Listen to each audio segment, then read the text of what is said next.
Question C. The point B is on PQ and is such that AB is perpendicular to PQ. Find the length of PB. Now, I don't know how you would do this without drawing a picture. Okay, I think it's vital.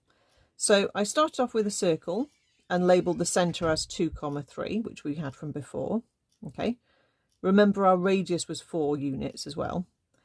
And then the two coordinates we had from P and Q were 2, 7 and -2, 3. So then that means that 2, 7 is directly above the centre of the circle because it's 2 across and 7 up.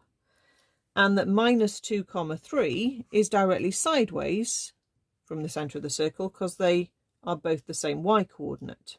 Okay, so that now makes the question feel a bit more straightforward. We can visualise where the point B is because it says that A to B, remember the centre is A, let's call this one P and this one Q so we just know which one we're referring to. But A to B is perpendicular, so it must be the halfway point along this line because by symmetry it would have to split into 2 equal triangles. Okay, so my point B is actually the midpoint. Now it didn't tell us that, but we had to figure it out. Okay, so it's a way of testing something without overtly telling you exactly what to do. Okay, so if in doubt, draw a picture. Okay, so we've got our two coordinates. Let's just write them again here. Remember, we've got the formula for the midpoint, which is add the two x coordinates together and divide by 2, add the two y coordinates together and divide by 2. It's basically just doing the average. Okay, so we're going to get -2 add 2 divided by 2. Well, that's 0 divided by 2, which is 0. And then we get 3 add 7 divided by 2, which is 10 divided by 2, which is 5. Okay, make sure that your answers just feel they are correct. Okay, and then the length from P to B, I've got to fit that in as well. The length formula